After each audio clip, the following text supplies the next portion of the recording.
So we are aware that Indian scriptures have some notion of zero and infinity. I would like to know how these concepts of zero and infinity were used by ancient Indian mathematicians. And is there any particular text in which we observe a symbol called zero? So you have articulated the question very properly, Hari, because generally when we talk about zero, people think of zero as just a symbol for nothing.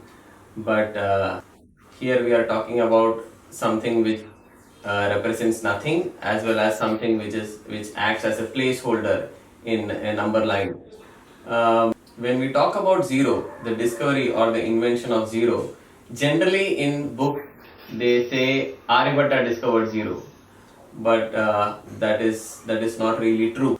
And the reason why we believe that is because we are used to that kind of learning. We are used to the kind of learning that whatever is there in the textbook is really true. Let us try to find out that this claim that Aryabhatta discovered zero, if it is really true.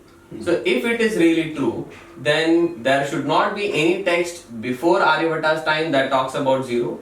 And at the same time, the commentaries which were written by commentators on Aryabhatta's text should mention about some significant discovery of zero that Aryabhatta had made, which we don't see. But we see the use of zero as a symbol in a text called Chandas Shastra, written by Pingala, who was the propounder of Chandas Shastra, in 200 or 300 BCE. And Chandas was one of the 6 Vedangas, 6 branches of study that a student had to take before he would study the Vedas. So the first appearance of zero as a symbol and as a placeholder that we are in the way which we are using today, the earliest appearance we see in Chandas Shastra. Having said that, we also should acknowledge the Babylonians and Mayans who also spoke about zero, but they were using a symbol to represent nothing. But Indians were using zero in some other context also, like in the case of Brahmagupta, for example, in 6th century, in early 7th century, he actually goes to negative integers. So how does he go to negative integers? He goes beyond zero and he gives rules for operations with zero. So that kind of zero is India's contribution. But we don't see one particular text from where, okay, so here's the discovery of zero or here's the invention of zero and everything else follows. So it's a evolution over the period of time. But the kind of zero that we are referring to, yes, that kind of zero is India's contribution. Oh, so that's quite interesting because, I mean, that is what I also read, that Aryabhatta discovered zero. Right. And from what you are saying, it is quite clear that not just the fact that Aryabhatta did not discover zero, not even the symbol of zero was given by Aryabhatta, and it is quite earlier than Aryabhatta. So is Pingala the same person who gives the Pascal's triangle that we know as on today? Right. So we'll have to call it as so-called Pascal's triangle, because Pingala gave the triangle in the form of something called as Varna Meru or Meru Prastara. Meru means a mountain and Prastara means an array. So he uses Varna means colors. So he uses 2 colors, one is a short syllable and a long syllable. So what is interesting is that the development of combinatorics is seen in Chandas Shastra. So he gives rules for writing poetry, and in the form, in those rules, he is actually giving, okay, what are the 2 kind of syllables that you can use in Sanskrit. One is short syllable and one is it's like a short vowel and a long vowel, and these are the 2 colors. So when we are talking about 2 colors or anything 2, true, false, right, wrong, yes, no, we are talking about binary, right? So that is when this binary operations, binary mathematics came into place, and Pingala was the first propounder of binary mathematics. I mean, we see that in Wiki and all today. So it's a known fact. It's just that these things have not been percolated into the curriculum per se. What I understand from this is that not just about mathematics, but they had an attitude which is very much required for a computer scientist today. So can you just talk more about Pingala and how the attitude that Pingala had is so much relevant today for a computer scientist? Thank you for asking this question. This is something that I would love to answer. In fact, just to give a very simple case, that today computer programmers, if you ask them, do you have a sorting algorithm, or do you have an algorithm that can list down a particular array of numbers, and let's say you want to find a particular row formation or the string that is appearing in the, let's say, rth row of a particular array, or if you are given a formation and you want to find that that formation will come in which row, so how do you do? So these are questions that computer science students and computer programmers, they are interested in. These were some questions that Pingala addressed in 200-300 BCE. So he gave algorithms to list down how many possible combinations exist if we are having two kind of syllables, one is short and one is long. So we can take as S for short and L for long. So let's say that we are writing a verse in poetry which has got 8 different syllables, and the syllable can either be short or long. So it is like tossing 8 coins. How many possible outcomes would be there, and can we list down the number of possible outcomes? So first he is addressing the question how many, which is a combinatorial question, and then he finds out that okay, so we need to find 2 power n, because that is how we are getting how many. And if we need to find 2 power n, we need a particular formula that with which we can calculate 2 power n. So he gives a particular formula to calculate 2 power n. And then he says that okay, if somebody wants to list this down, the listing will go, if we do it manually with trial and error, we are bound to make an error if n is very large. So he gives a particular algorithm to list down all these possible combinations. In fact, some commentators of Pingala, they gave better algorithms in the centuries ahead. And he gives this algorithm, then if we have to find the rth row of this particular array, then how to find the rth row. And if you give a particular formation, for example SSLS, and this is the formation, so SSLS, we are talking about a 4 syllable prastara or array. So this SSLS will come in which row number, so how do you do this calculation? So all those formulae Pingala had given. Now what is interesting is, how did he actually do that? And it's not something that he would have done using trial and error. And when we see the play of binary mathematics over there, it becomes very clear that Pingala used binary mathematics to list all these things down. Yeah, because what is interesting over here, when you are mentioning the listing algorithm, is the fact that if I have to find out the rth prastara, then everyone should get the same result. Exactly. And if everyone should get the same result, then everyone should use the same algorithm, Right. which is a complete mindset of a computer scientist. Exactly. So another thing that came to my mind as you were speaking is how mathematics happened in olden days. I don't think mathematics happened just for fun or just because they were interested in mathematics. I think there was a problem which had to be addressed in some area. It may be music, it may be astronomy, and for that whatever mathematics was required, they developed that mathematics. And that is what I understand from when you talk about Pingala's contribution in mathematics. It was because Chanda Shastras is not a mathematics text per se. So can you just highlight that aspect of ancient Indian mathematicians where the outlook was more towards, not doing mathematics but using mathematics as a tool for applying or solving a real world problem? Okay.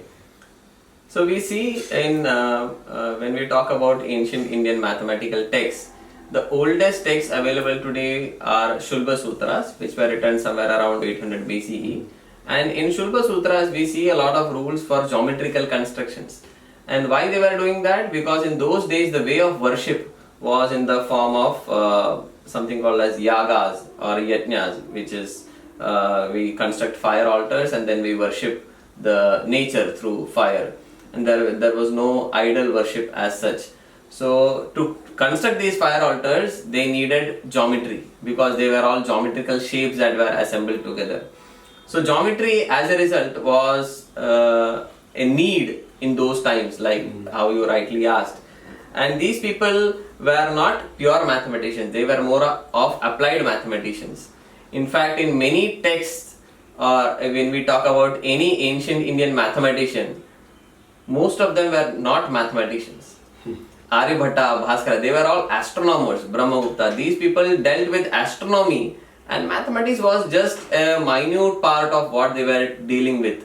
So if one has to write a text on astronomy which has got 24 chapters, then how do you do these astronomical calculations? For that you need math. So those kind of mathematics were put in a separate chapter, and mathematics by itself was never a different subject until I think 7th or 8th century Common Era. It just formed a part of some other subjects like Chandas. Maths was a part of Chandas, maths was a part of something called as Kalpam, that was another Vedanga. And mathematical structure we see in Sanskrit language structure, we see a mathematical structure over there. We also see in Shiksha, Kalpam, Vyakaranam, Chandas, Niruktam, Jyotisham. Jyotisham is the branch that dealt with astronomy, not the Jyotish that we today generally refer to as astrology. So astrology formed just a small part of astronomy, which was a bigger science, and astronomy included mathematics. And later on, it is much later that separate mathematical treatises came into existence, but till that it was all applied. So students in those days, I feel that they never felt mathematics was a very dry subject, because it was always coming with flavors. You like astronomy, mathematics come for free. You like music, mathematics come for free. So it was more of an applied mindset. So we have spoken on zero, and from zero we have obviously digressed into different mathematical text, or you gave some ideas of how mathematicians in the ancient India did mathematics. Now let's talk about the other question that I had spoken about in the beginning, and that's about infinity. Right. And what little I understand from the ancient mathematics that happened in different civilizations is the fact that the concept of infinity was very difficult for the other civilizations to conceive. And for Indians, possibly because of the connect that Indian civilization had with philosophy, I think they could perceive infinity as a concept or applied that in mathematics. So can you highlight the areas or the mathematicians who actually worked in the area of infinity and contributed to mathematics in that area? As you rightly said, that Indian mathematicians, or in fact anybody, any great thinker who came from India, they always spoke about application in spiritual areas. So study of any sciences or mathematics or any other field was just to understand the supreme, which we call as God or whatever. So understanding that supreme was the main goal, and everything else was part of that. It was not an end in itself, because of which they had this idea that God is infinite and it is not specified to a particular form or limited to a particular idol. And as I was saying, in 800,000 BCE we don't see idol worship, because that came much later. In those days they were worshipping the nature more. So when they had this notion of God as infinite and not God as sitting in a particular place or a particular throne or amidst the clouds, so they could conceive of this notion of infinity, which many other civilizations lacked, because there was nothing infinite that they could conceive of, because it's a very, very abstract area, right? I mean, you talk about something which is infinite, never ending. And as a mathematics teacher, you would have seen definitely when you address this particular notion of infinity to 5th grade, 6th grade, how it becomes very difficult for them to grasp. So yeah, it is truly because of that Indians were able to connect to the concept of infinity. In fact, we see this Kerala school of mathematics where which is believed to have been, you know, followers of this mathematician called Madhavan, who lived in Kerala, who gave in fact the infinite series for that can be used to get the value of pi, get better and better Which approximation we of call pi. today as the Grigori series. Yeah, exactly. Yeah. So Madhava was the first person who, or rather, we should say, the earliest available work that is found today is, you know, it's attributed to Madhavan, and there we see infinite series. So there comes the notion of infinity.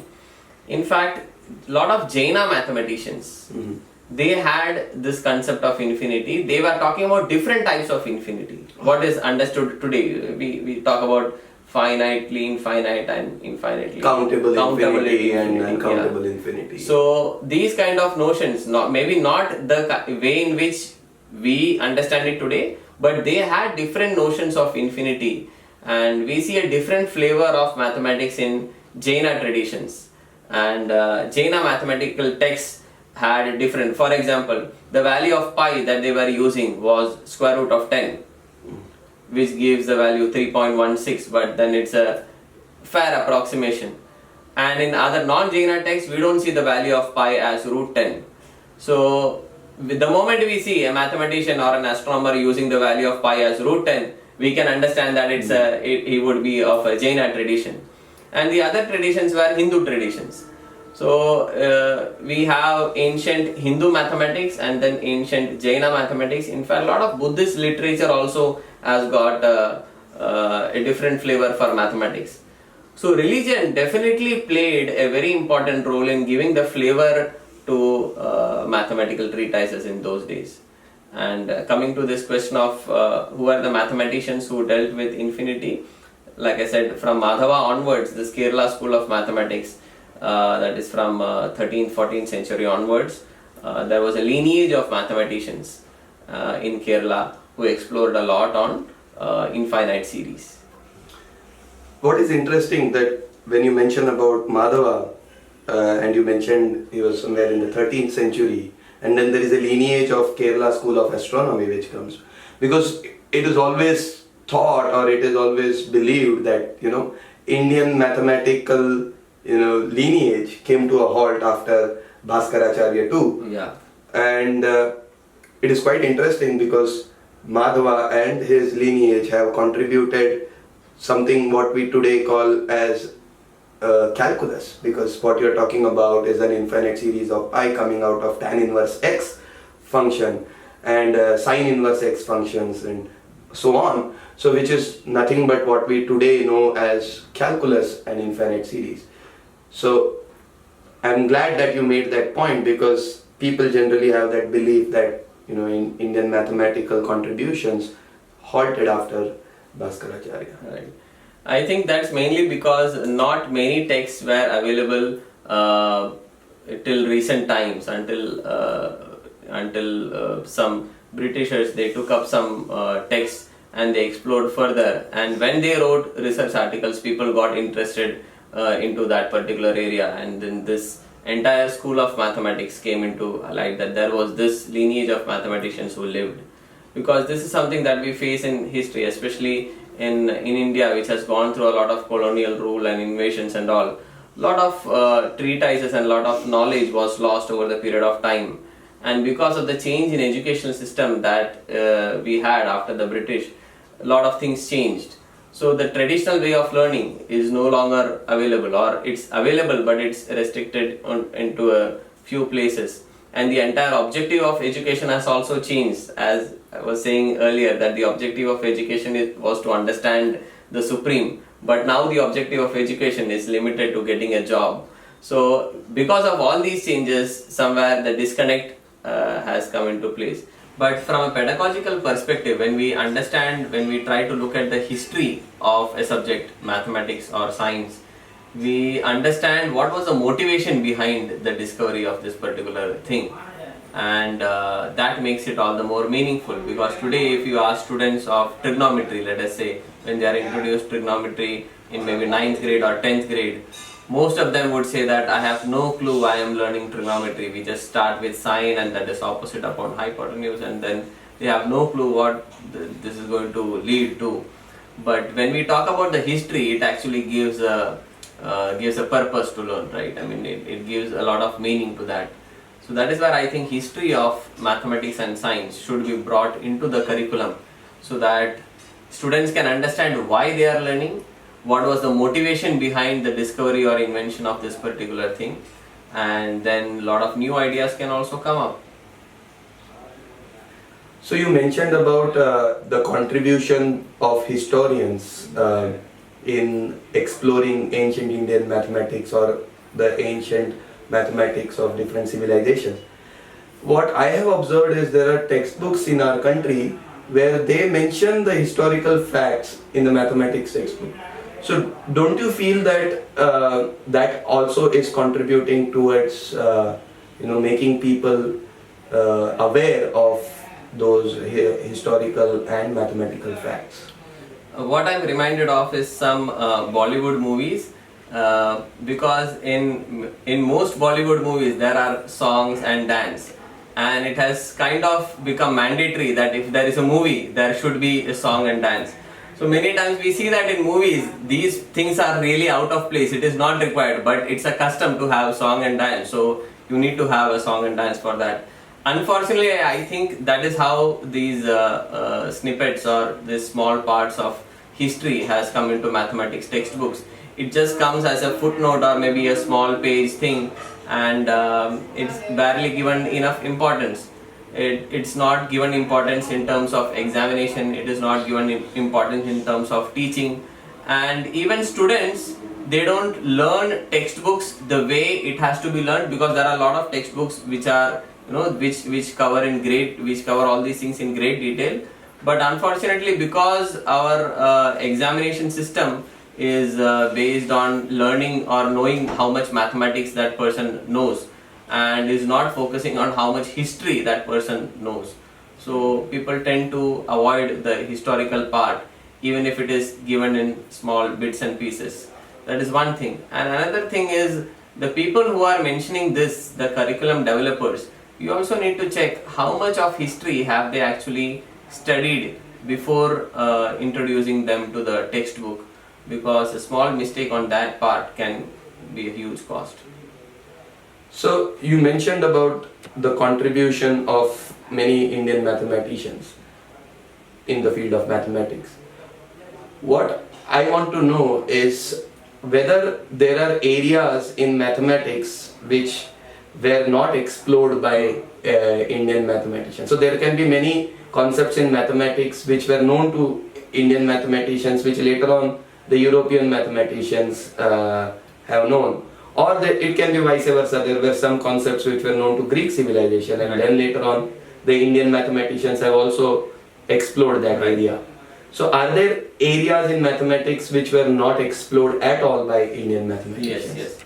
So there is a view that is held by some people who say that because they see all these things or many of these things appearing in Indian treatises first and then in the European world, they feel that everything in mathematics was already there in ancient Indian scriptures, which is not true.